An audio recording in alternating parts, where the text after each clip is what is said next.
Welcome to Tea for the Soul, a podcast for teachers and healers. Whether you are listening to this as you drive to work, stretch, or close your eyes, or whether you incorporate this into teacher support groups, professional development with faculty, or academic conferences, I hope this self-care toolkit can ground you in a deeper sense of yourself and how you can be transformed by and transform the settings in which you work. Today's reflection comes from conversations with teacher healers that are in the process of self-actualization and who are walking alongside students on that same journey. It's Wednesday, also known as Hump Day, because it falls in the middle of the week.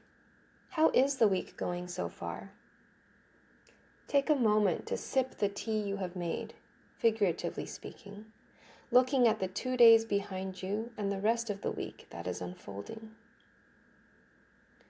Self-reflection is one way to attend to what is going on inside of ourselves, and in recognizing things within ourselves, we better recognize things within our students, shares one educator.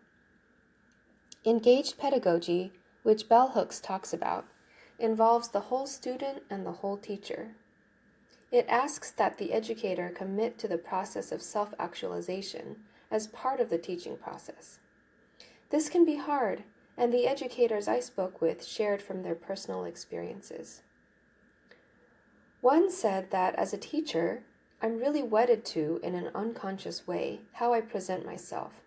So there's a tension that I feel. I really want to be authentic, and I really want to show others how awesome I am. And those things are in conflict with each other sometimes. So, as he puts it, the development process has been to lean into my authenticity and to not be afraid to consult colleagues for support and feedback.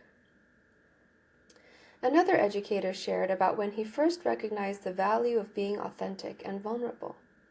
I didn't want to be vulnerable, and I still don't like the way it feels, but now I understand the value of it so that I can do it.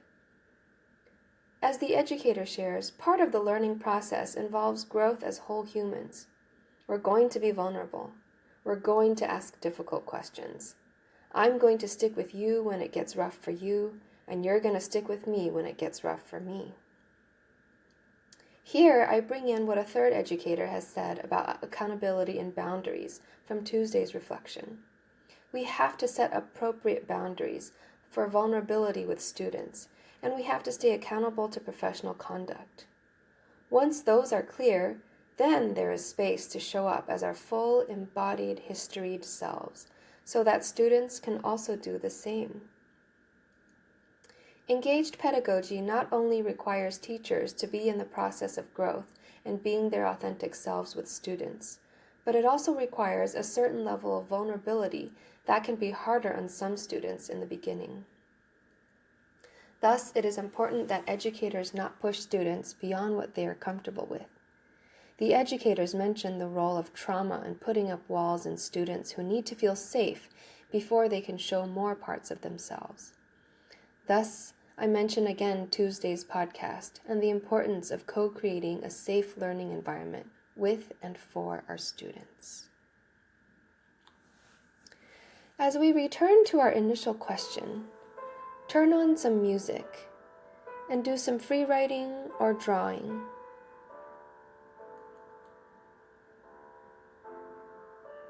How is the week going so far? Let anything arise that needs to be seen and heard from your week. Create a space of safety for yourself to reflect with vulnerability. Remember also that our bodies can tell us more than our minds sometimes. See if there is any tension in your body, and focus your attention on it, sending a breath of encouragement to that part of your body. As we end Wednesday's reflection, congratulate yourself for paying attention and ask your body if it needs you to do anything special for it today.